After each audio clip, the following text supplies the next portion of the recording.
Hi guys! So as you can tell by my big blue eyes and this awesome clown outfit, today we're going to do a clown makeup inspired by Pennywise the Clown from the legendary author Stephen King's from his book and movie, It.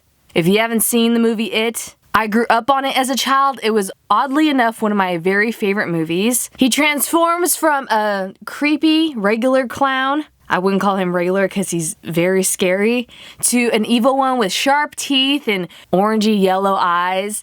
If you haven't seen the movie or read the book It by Stephen King, Pennywise the Clown is this creepy clown that steals children and causes havoc, and he's one of the scariest things ever, and he has this creepy voice played by the legendary actor Tim Curry, who's one of my favorites. This makeup is also going to be a lot more advanced than other makeups I've done, so let's see if we can turn into one of the most creepiest clowns that has ever lived.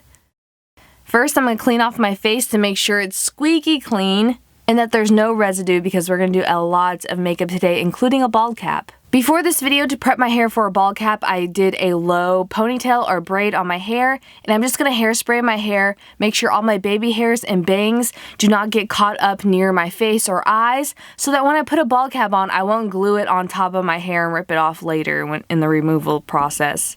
Now we're just going to fit our head for a bald cap. This is just to see where we want to cut it at, and we're going to start cutting with some baby tiny scissors to leave an inch room for glue around your hairline and ears and neck. Now before we put some glue on our neck, I'm going to use Top Guard because I am allergic to telesis and some medical grade glues just on my neck but not on my face, and this really helps to take it off easier in the removal process. And then I'm going to use telesis to adhere the bald cap to my face. You could use prosaide instead because telesis is very expensive. It's a medical grade glue, but it works so well, so that's what I'm using today. Making sure I'm getting that around my hairline and even on my neck because we don't need our ears to peek through. And it's more difficult to cut the bald cap and adhere them around your ears than it is to just glue it over your ears, I find. If you don't need your ears to show for a makeup, it could be a lot easier. Now, with the red stipple sponge, I'm going to get some prosaide and stipple the edges of my bald cap to my skin. This is going to make it so that your bald cap doesn't show the line where it starts to the area where your skin connects to the bald cap. And then after that's completely dried and stippled on, you want to stipple on some liquid latex. With both of these layers of stippling, you want to make sure you do very thin layers that gradually do a texture into your skin and into the bald cap. It's going to look more like skin than an actual piece of plastic glued onto your head. You don't want to look like you just got your Ziploc baggie from your school lunch and put that on your scalp. You want it to look like you're really bald, girl. Like Eleven status from Stranger Things almost, especially with your dark hair peeping through. If you have dark hair, it kind of looks like you have a buzz cut. And once your bald cap is adhered on, you're going to put some glue sticks on them eyebrows to make them disappear. If you've been watching my videos for a while, you know that I like to do layers of glue stick from 3 to 4 layers, and in between those layers I put some powder down, but each layer has to completely dry before you put on the next. This is going to make it so your eyebrows are flat and that you could paint on them later. Like you had an accident with a razor blade. And once your eyebrows are completely dry and the edges of your bald cap, you're going to get a white cream paint. I just got my NYX Jumbo Eye Pencil in milk because it's very cheap. It works like this awesome pencil that you could sharpen and just paint and draw on your face. You want to make sure that the eye areas around your face are completely painted with this and around your nose. Any areas that may crease, you want to put cream paint on. It kind of looks like an albino butterfly formation on your face, and you're going to completely powder that down to make sure hopefully it won't crease. And once that is completely dried and powdered, we're going to go on to some aqua paint. This is Wolfe Brothers aqua paint. It's a little more waxy than regular aqua face paints. And what I like about this is it gives a thicker consistency that will cover up your hairline on your bald cap. It has a lot more coverage than most aqua paints like Mayron or Paradise, but that means it is a little harder to take off, but it still comes off in a shower with some soap.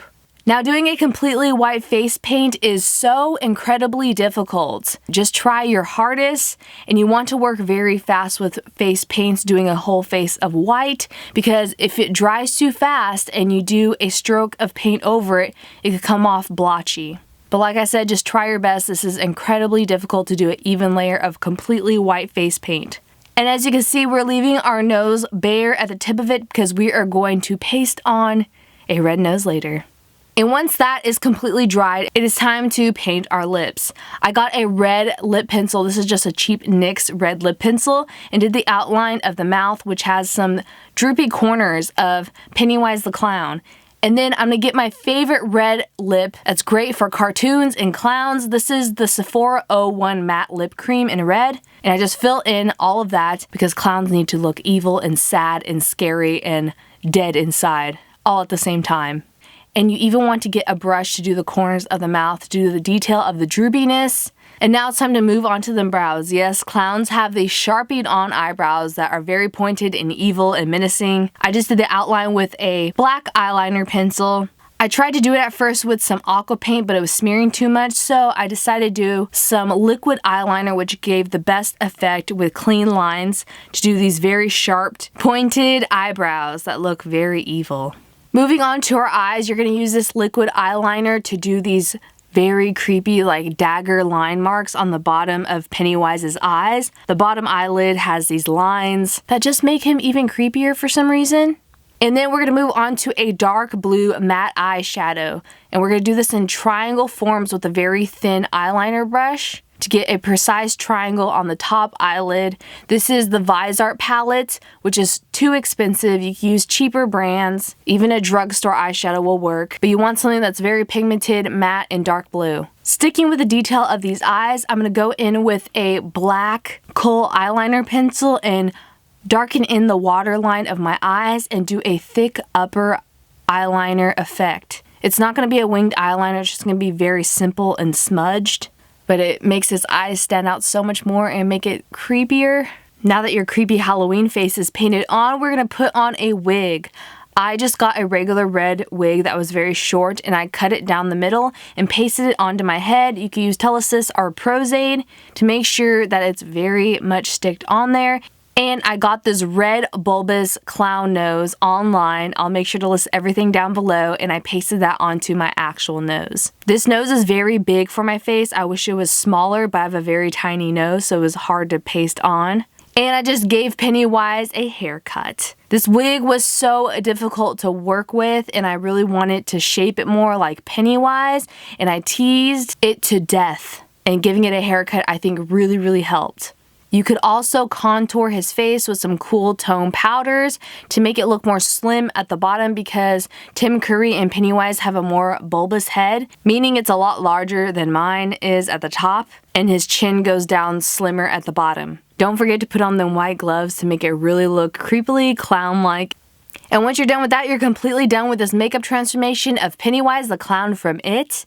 Posing in this and smiling just creeped me out so bad. That means you did a pretty good job. You could get some party balloons to make this very creepy and realistic, just like in the movie and Stephen King's novel It. So I hope you guys enjoyed this makeup. It was difficult, but well worth it. And we're not going to stop there. Pennywise also has another transformation with very creepy, sharp teeth and yellow and orange eyes that are very piercing. So I'm going to put in some fake teeth that are very sharp. This was so difficult to work with and very expensive, these teeth molds, but so creepy. They're a little too big for my mouth, but they give a piranha effect. That's awesome. And then I'm going to take out these blue contacts and put in some creepy orange yellow ones, just like in the movie It. Now this, my friends, is scary.